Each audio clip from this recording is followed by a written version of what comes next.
Yasas. This is a story that I wrote called From the Other Side. It started as just an ordinary day. It wasn't hot or cold, and but for the events that took place then, it would have been forgotten by me. I went about my business, eating my breakfast, talking with family and friends, reading the news on the internet. I didn't like to do that anymore, as it was all bad. Nothing, it seemed, would ever be good again. Too much war, too much sickness and violence. But there would always be tomorrow, right? Bang! The world exploded into 1,000 little pieces as the tremor hit the ground. Trees cracked, birds fell dead, and the air was deadly cold. The next thing I knew, I was in a warm place, a place of happiness, strength, and sanity. Nothing could touch me here except kindness and peace. A man gently put his hand on my forehead as my eyes opened. For some reason, I still couldn't see. "You know where you are?" he asked softly. "Yes, sir," I said. I tried to deny it, tried to pretend that I didn't know the voice or the place or anything.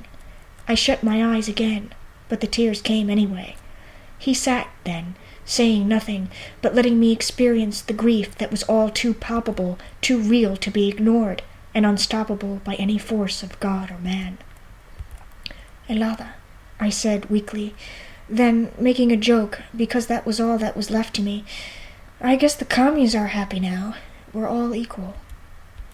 I sat up then, feeling the sun of this place caress my face. It was warm but not hot, and a gentle breeze rustled the leaves on the trees. Here there was no war, no hunger, no pain or sadness. All was right. But deep down I knew it wasn't. I knew that, while this man belonged there, for his time had come long ago, mine hadn't, and I was robbed yet again. First of my sight, then of my country, now of life itself. I thought of Elada again, of how I would never walk through her cities and countryside, of how I would never hear the waves crashing on her beautiful beaches. It's better now. I've grown used to it, if anyone ever can. I no longer feel the urge to go back to earth, to walk among the desolation, to see, for they did grant me my eyes, and I now find them to be a curse, the few humans left.